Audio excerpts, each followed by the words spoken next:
تھوڑی سی دیر میں اس نے ان سے کہلوا لیا کہ وہ صلیبی ہیں اور تخریب کاری کے لیے دمشق اور دیگر علاقوں میں جا رہے ہیں۔ وہ بھی تاجروں کے بھیس میں تھے۔ علی بن سفیان صلیبیوں کے نظام جاسوسی کی خفیہ باتیں اور اصطلاحیں جانتا تھا۔ اس وقت تک وہ بے شمار صلیبی جاسوس پکڑ کر ان سے اقبال جرم کروا چکا تھا۔ اس نے جب ان اصطلاحوں میں باتیں کیں تو لڑکیوں اور ان کے ساتھ آدمیوں کو نہ صرف یہ یقین ہو گیا کہ وہ صلیبی جاسوس ہے، بلکہ وہ اسے جاسوسوں کا کمانڈر سمجھنے لگے۔ اس نے انہیں بتایا کہ اس کے ساتھ 100 آدمی ہیں، ان میں لڑاکا جاسوس بھی ہیں اور فدائی بھی، جو دمشق وغیرہ میں ان اعلیٰ افسروں کو قتل کرنے یا غائب کرنے جا رہے ہیں جو صلاح الدین ایوبی کے مکتب فکر کے پیروکار ہیں۔ اس نے انہیں بتایا کہ وہ لمبے عرصے سے مصر میں کام کر رہا تھا، اب اسے ادھر بھیجا جا رہا ہے۔ اس گروہ نے علی بن سفیان کے سامنے اپنا پردہ اٹھا دیا اور ایک مشکل پیش کی۔ وہ یہ تھی کہ ان کا کمانڈر ڈاکوؤں کے ہاتھوں مارا گیا تھا۔ وہ ان علاقوں میں پہلے بھی آ چکا تھا جہاں وہ جا رہے تھے۔ اس کے مارے جانے کے بعد وہ اندھے ہو گئے تھے۔ انہیں ایک رہنما کی ضرورت تھی۔ علی بن سفیان نے انہیں تسلی دی کہ وہ اپنے مشن سے ہٹ کر ان کی رہنمائی کرے گا۔ وہ اسے اپنا مشن بتا دیں۔ انہوں نے بتا دیا۔ انہیں چند ایک سالاروں کے نام بتا کر کہا گیا تھا کہ ان تک تحفے پہنچانے ہیں اور لڑکیوں کو ضرورت کے مطابق استعمال کرنا ہے۔ ایسے سالاروں اور امیروں تک رسائی حاصل کرنی ہے جو صلیبیوں کو اپنا دشمن سمجھتے ہیں۔ انہیں صلیبیوں کا دوست بنانا ہے۔ اس مرحلے میں آ کر میرا اور تمہارا کام ایک ہو جاتا ہے، علی بن سفیان نے کہا۔ مجھے ان سالاروں اور قائدین کو ختم کرنا ہے جو دل سے صلیب کی دشمنی نہیں نکال رہے۔ تم دمشق میں کہاں قیام کرو گے؟ تم دیکھ رہے ہو کہ ہم تاجر بن کر جا رہے ہیں، ایک نے جواب دیا۔ دمشق کے قریب جا کر یہ لڑکیاں باپردہ مسلمان عورتیں بن جائیں گی۔ ہم سرائے میں قیام کریں گے، وہاں سے تاجروں کے بھیس میں سالاروں وغیرہ تک جائیں گے۔ اگلی صبح علی بن سفیان کا قافلہ دمشق کی سمت جا رہا تھا۔ یہ صلیبی آدمی اور لڑکیاں بھی اسی قافلے میں شامل ہو گئی تھیں۔ جانوروں میں ڈاکوؤں کے گھوڑوں کا اضافہ ہو گیا تھا۔ صلیبیوں نے علی بن سفیان کو اپنا لیڈر بنا لیا تھا۔ ان کی نظر میں وہ صلیبی تھا۔ اس نے انہیں کہا تھا کہ وہ اس کے کسی آدمی کے ساتھ بات نہ کریں، کیونکہ ان میں مسلمان بھی ہیں جو بے شک فدائی اور تخریب کار ہیں، لیکن ان کا کوئی بھروسہ نہیں۔ راستے میں علی بن سفیان نے ان صلیبیوں کو اپنے ساتھ رکھا اور ان سے باتیں پوچھتا رہا۔ اسے کام کی بہت سی باتیں معلوم ہو گئیں۔ اگلے روز قافلہ دمشق میں داخل ہوا۔ علی بن سفیان کی ہدایت پر سرائے میں جانے کی بجائے قافلے نے ایک میدان میں خیمے گاڑ دیے۔ لوگوں کا ہجوم جمع ہو گیا۔ باہر سے جب تاجروں کے قافلے آتے تھے تو لوگ ان کے گرد جمع ہو جایا کرتے تھے۔ ان کی کوشش یہ ہوتی تھی کہ مال دکانوں میں جانے سے پہلے قافلے سے ہی خرید لیا جائے۔ وہاں سے کم قیمت میں اشیاء مل جاتی تھیں۔ علی بن سفیان نے اعلان کیا کہ 10 گھوڑے بھی بکاؤ ہیں۔ اس ہجوم میں دمشق کے تاجر اور دکاندار بھی تھے۔ 2-4 گھنٹوں میں وہاں میلہ لگ گیا۔ علی بن سفیان نے اپنے آدمیوں سے کہہ دیا کہ وہ مال رو کے رکھیں اور جلدی فروخت نہ کریں۔ اتنا زیادہ ہجوم دیکھ کر اس نے اپنے چند ایک ذہین آدمیوں سے کہا کہ وہ لوگوں میں گھل مل جائیں اور ان کے خیالات معلوم کریں۔ یہ آدمی اس کام کے ماہر تھے۔ وہ چغے اتار کر ہجوم میں شامل ہو گئے۔ ان میں سے 2-3 شہر میں چلے گئے۔ علی بن سفیان اور اس کے تمام آدمیوں نے مغرب کی نماز مختلف مسجدوں میں تقسیم ہو کر پڑھی۔ صلیبیوں کو وہ خیمہ گاہ میں چھوڑ گئے تھے۔ مسجدوں میں انہوں نے لوگوں کو بتایا کہ وہ قاہرہ سے آئے ہیں اور تاجر ہیں۔ لوگوں کے ساتھ گپ شپ کے انداز میں انہوں نے ان کے خیالات معلوم کر لیے۔ لوگوں کے خیالات اور جذبات امید افزا تھے۔ ان میں کچھ بھڑکے ہوئے بھی تھے۔ وہ نئے خلیفہ اور عمرہ کے خلاف باتیں کرتے تھے، اور ان میں اونچی حیثیت کے لوگ بھی تھے جو جانتے تھے اور سمجھتے تھے کہ دنیا اسلام کو صلیب کی للکار آ رہی ہے اور اپنی خلافت عیاش عمرہ کے ہاتھ آ گئی ہے۔ وہ بہت پریشان تھے اور کہتے تھے کہ زنگی کے بعد صرف صلاح الدین ایوبی ہے جو اسلام کا نام زندہ رکھ سکتا ہے۔ علی بن سفیان نے اپنے آدمیوں کو بتا دیا تھا کہ یہ لڑکیاں اور آدمی صلیبی ہیں۔ اور ان پر یہی ظاہر کرتے رہیں کہ ہم سب صلیب کے مشن پر آئے ہیں۔ انہیں کوئی شک نہیں ہوا تھا۔ علی بن سفیان نے انہیں بتایا تھا کہ وہ آج رات آرام کریں اور اس کی ہدایت کا انتظار کریں۔ رات کو وہ ایک سالار توفیق جواد کے گھر چلا گیا۔ وہ تاجروں کے بھیس میں تھا اور مصنوعی داڑھی لگا رکھی تھی۔ اس نے دربان سے کہا کہ اندر اطلاع دو کہ قاہرہ سے آپ کا ایک دوست آیا ہے۔ دربان نے اندر اطلاع دی تو علی بن سفیان کو اندر بلا لیا گیا۔ توفیق جواد اسے پہچان نہ سکا۔ علی بن سفیان نے بات کی تو توفیق جواد نے اسے پہچان لیا اور گلے لگا لیا۔ علی بن سفیان کو اس شخص پر بھروسہ تھا۔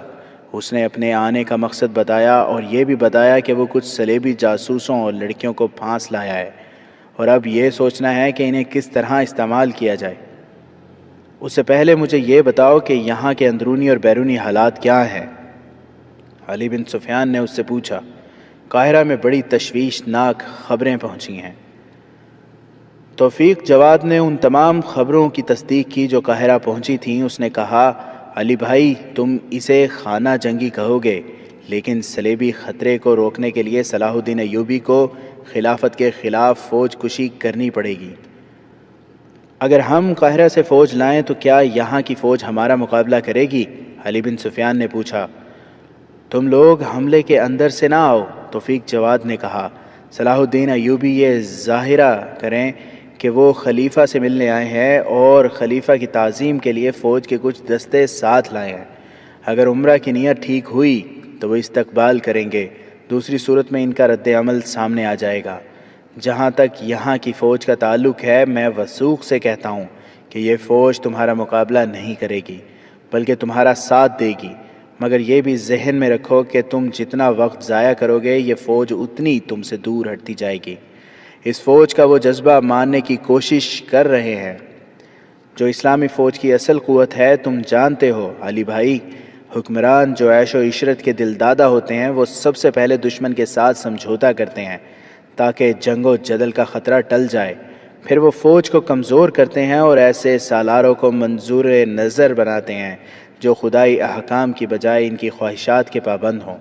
وہ صلاح الدین ایوبی جیسے سالاروں کو پسند نہیں کرتے۔ یہ عمل یہاں شروع ہو چکا ہے۔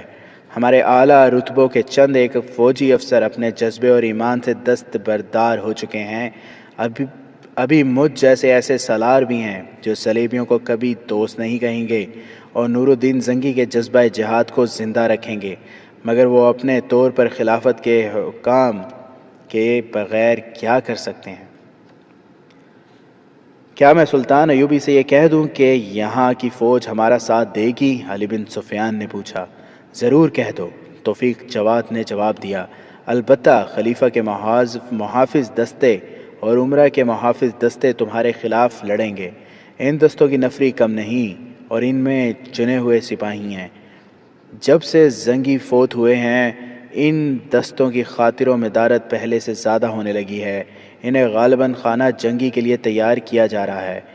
یہاں کے لوگوں میں مجھے جو قومی جذبہ نظر آیا ہے اس سے مجھے توقع ہے کہ ہم یہاں آئے تو کامیاب ہوں گے۔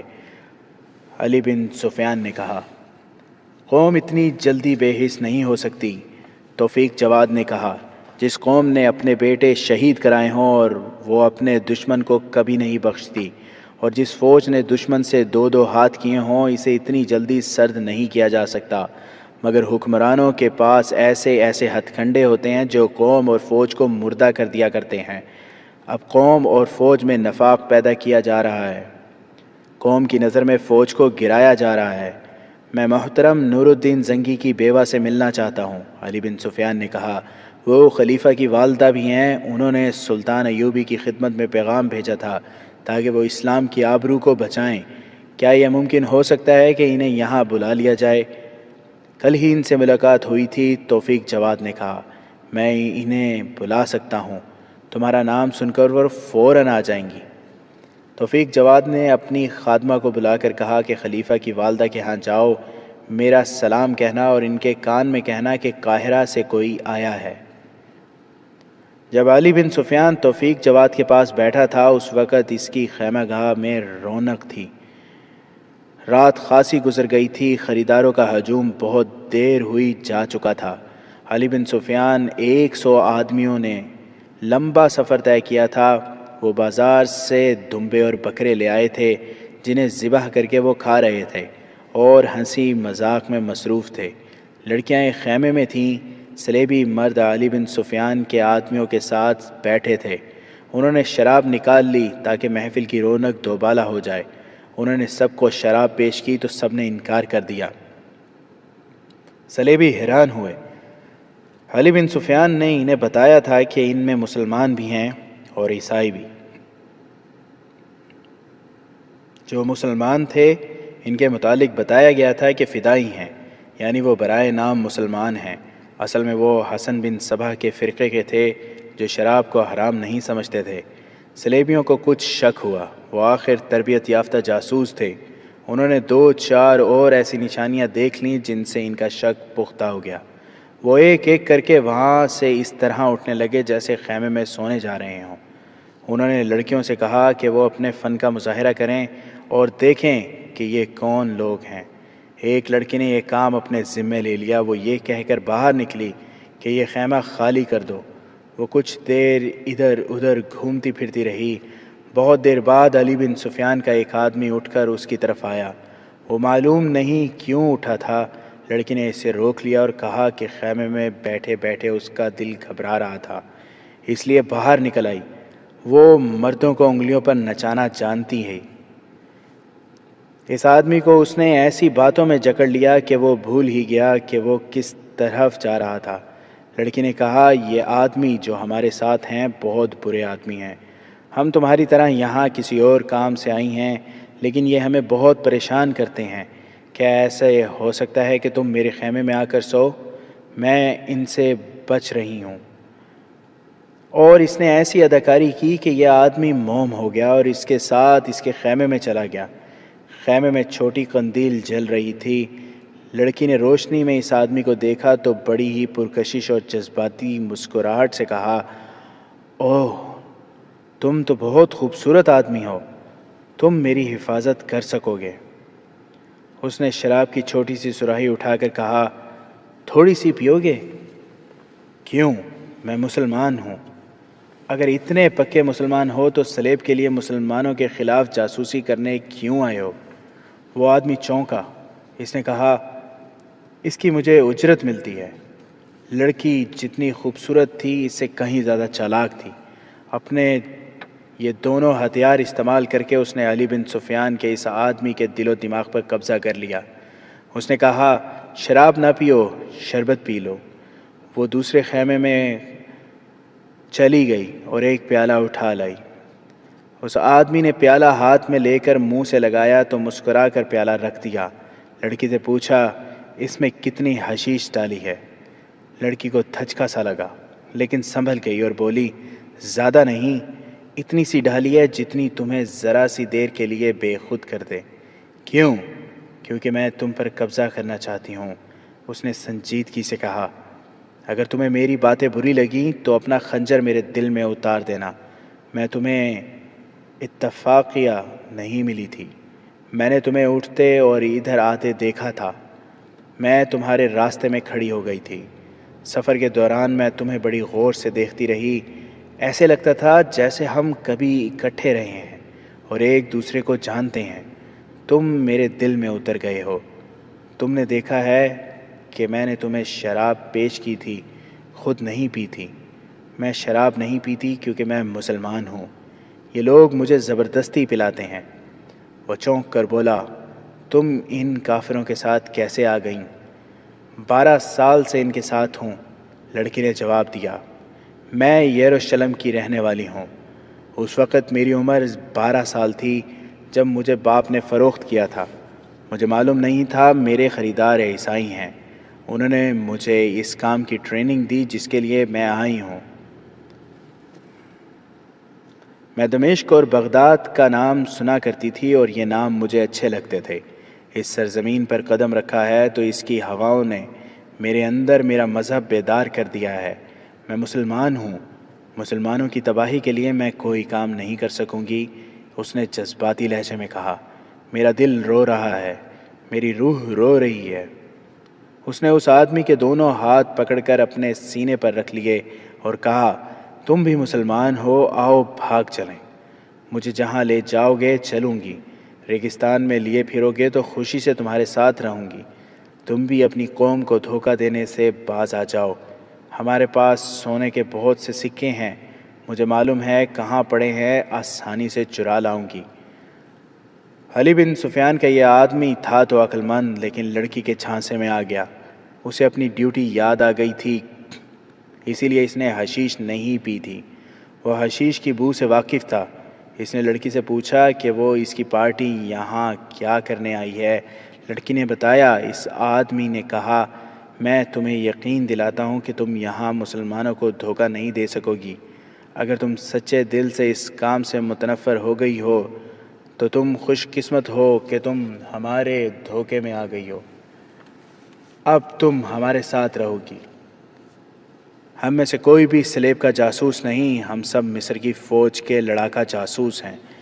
لڑکی جوش مسرت سے اس کے ساتھ لپٹ گئی۔ اس آدمی نے کہا، میں اپنے کمانڈر سے کہوں گا کہ تمہیں دوسری لڑکیوں سے الگ رکھے اور کسی امیر وغیرہ کے حوالے نہ کرے۔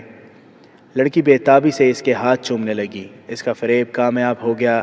علی بن سفیان کا اتنا ہوشیار جاسوس ایک لڑکی کے فریب کا شکار ہو گیا۔ ذرا ٹھہرو، لڑکی نے کہا، میں دیکھ آؤں کہ میرے ساتھی سو گئے ہیں یا نہیں۔ وہ خیمے سے نکل گئی۔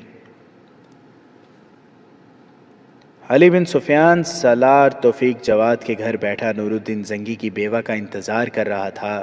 اسلام کے عظیم مجاہد کی بیوہ نے قاصد کے ذریعے صلاح الدین ایوبی تک اپنے جذبات پہنچا دیے تھے، پھر بھی اس سے ملنا ضروری تھا۔ بہت سی معلومات لینی اور اقدام طے کرنے تھے۔ کچھ دیر بعد یہ پرعظمت عورت آ گئی۔ وہ سیاہ اوڑھنی میں تھی۔ علی بن سفیان کو پہچان نہ سکی کیونکہ وہ مصنوعی داڑھی میں تھا۔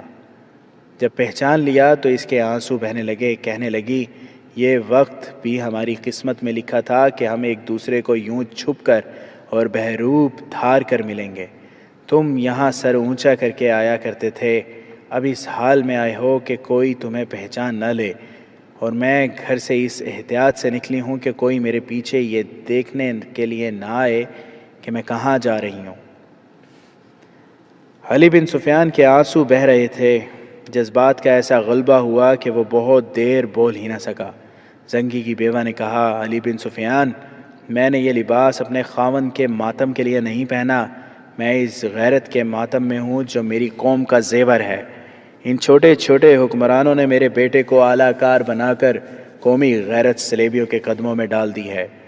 تمہیں شاید معلوم نہ ہو، کل خلیفہ کے حکم سے اس صلیبی بادشاہ کو جسے میرے خاوند نے جنگی قیدی بنایا تھا رہا کر دیا گیا ہے۔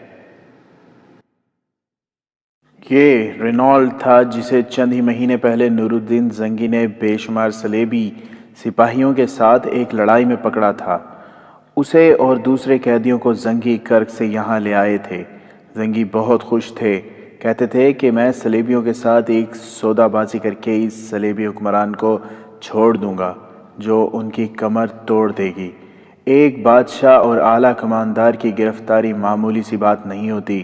ہم اس کے بدلے صلیبیوں سے اپنی شرائط منوا سکتے تھے، مگر کل میرا بیٹا میرے پاس آیا اور بڑی خوشی سے کہا، ماں، میں نے صلیبی حکمران کو اور اس کے ساتھ تمام صلیبی قیدیوں کو رہا کر دیا ہے۔ میرے دل پر ایسی چوٹ پڑی کہ میں بہت دیر اپنے آپ سے باہر رہی۔ بیٹے سے پوچھا کہ ان جنگی قیدیوں کے عوض تم نے اپنی جنگی قیدی رہا کرا لی ہیں؟ بیٹے نے بچوں کا سا جواب دیا، کہنے لگا کہ ہم ان قیدیوں کو لے کے کیا کریں گے؟ ہم آئندہ کسی سے لڑائی نہیں کریں گے۔ میں نے بیٹے سے کہا کہ تم آئندہ اپنے باپ کی قبر پر نہ جانا۔ تم جب مرو گے تو میں تمہیں اس قبرستان میں دفن نہیں کروں گی جس میں تمہارا باپ دفن ہے۔ اس قبرستان میں وہ شہید بھی دفن ہیں جو صلیبیوں کے ہاتھوں شہید ہوئے تھے۔ تمہیں وہاں دفن کر کے میں ان کی توہین نہیں کرنا چاہتی، لیکن میرا بیٹا بچہ ہے، وہ کچھ نہیں سمجھتا۔ صلیبیوں نے اپنے حکمران اور جنگی قیدیوں کو رہا کرا کے اسلام کے منہ پر تھپڑ مارا ہے۔ میں حیران ہوں کہ سلطان صلاح الدین ایوبی قاہرہ میں بیٹھا ہوا کیا کر رہا ہے۔ وہ کیوں نہیں آتا؟ علی بن سفیان، صلاح الدین ایوبی کیا سوچ رہا ہے؟ اسے کہنا تمہاری ایک بہن تمہاری غیرت کا ماتم کر رہی ہے، اسے کہنا کہ وہ سیاہ لباس اس روز اتارے گی جس روز تم دمشق میں داخل ہو کر مجھے دکھا دو گے کہ تم نے ملت اسلامیہ کی آبرو ان عیاش اور ایمان فروشوں سے چھین لی اور اسے بچا لیا ہے، ورنہ میں اسی لباس میں مر جاؤں گی اور وصیت کر جاؤں گی کہ مجھے اسی لباس میں دفن کیا جائے، کفن نہ پہنایا جائے۔ میں روز قیامت اپنے خاوند اور خدا کے سامنے سفید کفن میں نہیں جانا چاہتی۔ میں ان جذبات کو اچھی طرح سمجھتا ہوں، علی بن سفیان نے کہا۔ آئیے حقیقت کی بات کریں۔ سلطان ایوبی آپ کی ہی طرح بے تاب اور بے چین ہیں۔ آپ جانتی ہیں کہ ہمیں کوئی کارروائی جذبات اور اشتعال کے زیر اثر نہیں کرنی چاہیے۔ یہاں کے حالات کا جائزہ لینا ضروری ہے۔ ہم اس کوشش میں ہیں کہ خانہ جنگی نہ ہو۔ اس کی ایک ہی صورت ہے، وہ یہ کہ قوم ہمارا ساتھ دے۔ فوج کے متعلق توفیق جواد مجھے یقین دلا چکے ہیں کہ ہماری فوج کے خلاف نہیں لڑے گی، البتہ محافظ دستے مقابلہ کریں گے۔ قوم آپ کے ساتھ ہے، زنگی کی بیوہ نے کہا۔ میں عورت ہوں، میدان جنگ میں نہیں جا سکی، میں ایک اور محاذ پر لڑتی رہی ہوں۔ میں نے قوم کی عورتوں میں ملی جذبہ اس حد تک پیدا کر رکھا ہے کہ آپ کسی بھی وقت انہیں میدان جنگ میں لے جا سکتے ہیں۔ میرے انتظامات کے تحت یہاں کی تمام نوجوان لڑکیاں تیغ زنی اور تیر اندازی کی مہارت رکھتی ہیں۔ عورتوں نے اپنے بچوں، بھائیوں، باپوں اور خاوندوں کو شعلے بنا رکھے ہیں۔ میں نے جن عورتوں کے ہاتھوں انہیں تربیت دی ہے وہ میرے ہاتھ میں ہیں۔ اگر نوبت خانہ جنگی تک آ گئی تو ہر گھر کی عورتیں خلیفہ کی فوج کے خلاف مورچہ بنا لیں گی۔ اگر صلاح الدین ایوبی فوج لے کے آئے تو میرا خلیفہ بیٹا اور اس کے حاشیہ بردار اپنے آپ کو تنہا پائیں گے۔ تم جاؤ برادر علی، فوج لاؤ، یہاں کے حالات مجھ پر چھوڑ دو۔ قوم کی طرف سے تم پر ایک بھی تیر نہیں چلے گا۔ اگر تم ضرورت سمجھو کہ میرے بیٹے کو قتل کر دیا جائے تو بھول جانا کہ وہ نور الدین زنگی کا اور میرا بیٹا ہے۔ میں اپنے بیٹے کے جسم کے ٹکڑے کرا لوں گی، سلطنت اسلامیہ کے ٹکڑے ٹکڑے ہوتے نہیں دیکھ سکوں گی۔ توفیق جواد نے بھی علی بن سفیان کو یقین دلایا کہ خانہ جنگی نہیں ہوگی۔ اس کے بعد انہوں نے اسکیم بنائی کہ سلطان ایوبی کس طرح آئے گا اور یہاں کیا ہوگا۔ یہ طے ہوا کہ سلطان ایوبی خاموشی سے آئے گا اور خلیفہ اس کے حاشیہ برداروں کو بے خبری میں آن لے گا۔ وہ سلیبی لڑکی جس نے علی بن سفیان کے ایک آدمی سے معلوم کر لیا تھا کہ یہ 100 آدمی سلیب کے آدمی نہیں، اسے خیمے میں اکیلا چھوڑ کر اسے یہ کہہ کر چلی گئی کہ وہ یہ دیکھنے جا رہی ہے کہ اس کے ساتھی سو گئے ہیں یا نہیں۔ اس نے اپنے ساتھیوں کو یہ بتایا کہ وہ دھوکے میں آ گئے ہیں۔ یہ سب مصری فوج کے لڑاکا جاسوس ہیں اور ان کا کمانڈر علی بن سفیان ہے، جو سراغ رسانی اور جاسوسی کا ماہر سربراہ ہے۔ اس انکشاف نے ان سلیبیوں کو چونکا دیا اور وہ سوچنے لگے کہ انہیں کیا کرنا چاہیے۔ ان کے لیے وہاں رکنا خطرے سے خالی نہیں تھا۔ لڑکی اس مصری جاسوس کے پاس چلی گئی تاکہ اسے پھانسے رکھے۔ ایک سلیبی باہر نکلا اور علی بن سفیان کو ڈھونڈنے لگا، مگر وہ اسے نہ ملا۔ اس وقت علی بن سفیان توفیق جواد کے گھر بیٹھا ہوا تھا۔ یہ سلیبی یہی معلوم کرنا چاہتا تھا کہ علی بن سفیان یہیں ہے یا کہیں گیا ہوا ہے۔ اسے غیر حاضر دیکھ کر سلیبی نے خطرہ محسوس کیا کہ علی بن سفیان ان کی گرفتاری کا انتظام کرنے گیا ہے۔ اس نے اپنے ساتھیوں کو جا کر بتایا کہ وہاں سے فوراً نکلنے کی ترکیب کریں۔ رات آدھی گزر گئی تھی، یہ لوگ شہر سے ناواقف تھے۔ دن کے وقت وہ اپنی منزل ڈھونڈ سکتے تھے، رات کو لڑکیوں کو ساتھ ساتھ لیے پھرنا مناسب نہیں تھا۔ ایک نے مشورہ دیا کہ سرائے میں چلتے ہیں، وہاں جا کر کہیں گے کہ ہم قاہرہ کے تاجر ہیں، باہر کھلے میدان میں سو نہیں سکتے، اس لیے سرائے میں رات گزارنا چاہتے ہیں۔ انہوں نے ایک آدمی کو چوری چھپے اس کام کے لیے بھیج دیا کہ سرائے تلاش کرے اور وہاں سے معلوم کرے کہ رات کے وقت 4 آدمیوں اور 4 عورتوں کو جگہ مل سکتی ہے یا نہیں۔ اگر جگہ مل جائے تو وہ یہاں سے اکیلے نکلیں اور سرائے میں پہنچ جائیں۔ ان کے لیے سامان ایک مسئلہ تھا۔ یہ بظاہر تجارتی سامان تھا، لیکن اس میں زر و جواہرات اور تحفے تھے جو وہ سلیبیوں کی طرف سے عمرہ کے لیے لائے تھے۔ وہ چونکہ عمرہ کے پاس جانے کے لیے آئے تھے، اس لیے انہیں ایسا کوئی خطرہ نہ تھا کہ پکڑے جائیں گے۔ انہوں نے بہروپ اس لیے دھار رکھا تھا کہ عمرہ کے سوا کوئی انہیں پہچان نہ سکے۔ عمرہ سے مل کر انہیں وہیں رہنا اور تخریب کاری کرنی تھی، اس لیے وہ اپنی اصلیت چھپائے رکھنا چاہتے تھے۔ ان کا بھیجا ہوا آدمی سرائے کی تلاش میں جا رہا تھا۔ گلیاں اور بازار ویران تھے، اسے کوئی آدمی نظر نہیں آ رہا تھا جس سے وہ پوچھتا تھا کہ سرائے کہاں ہے۔ کچھ دیر ادھر ادھر مارے پھرنے کے بعد اس کے سامنے سے ایک آدمی آتا دکھائی دیا۔ اندھیرے میں اتنا ہی پتہ چلتا تھا کہ وہ کوئی انسان ہے۔ وہ قریب آیا تو سلیبی نے اس سے سرائے کے متعلق پوچھا۔ اس نے سر اور آدھے چہرے پر چادر سی ڈال رکھی تھی۔ اس نے سلیبی کو بتایا کہ سرائے شہر کے دوسرے سرے پر ہے۔ پھر اس سے پوچھا کہ وہ اتنی رات گئے سرائے کیوں ڈھونڈ رہا ہے۔ ایسے وقت میں اس کے لیے سرائے کا دروازہ نہیں کھلے گا۔ سلیبی نے اسے بتایا کہ وہ آج تاجروں کے قافلے کے ساتھ آئے ہیں۔ ان کے ساتھ 4 عورتیں ہیں جنہیں وہ خیموں میں نہیں رکھنا چاہتے۔ ہاں، یہ ایک مسئلہ ہے، اس آدمی نے کہا۔ تمہیں شام سے پہلے بندوبست کر لینا چاہیے تھا۔ آؤ میں تمہاری کچھ مدد کر دیتا ہوں، تم پردیسی ہو۔ یہاں سے جا کر یہ نہ کہو کہ دمشق میں تمہاری مستورات کھلے میدان میں پڑی رہی ہیں۔ مجھے اپنے ساتھ لے چلو، مستورات کو ساتھ لے آؤ، میں سرائے کھلوا کر جگہ دلوا دوں گا۔ وہ آدمی سلیبی کے ساتھ چل پڑا اور دونوں قافلے کی خیمہ گاہ تک پہنچ گئے۔ سلیبی نے اسے ایک جگہ روک کر کہا، تم یہیں ٹھہرو، میں انہیں لے کر آتا ہوں۔ یہ کہہ کر وہ خیمہ گاہ کے ایک طرف سے گھوم کر کہیں غائب ہو گیا۔ سلیبیوں کے خیمے دوسری طرف اور ذرا ہٹ کر تھے۔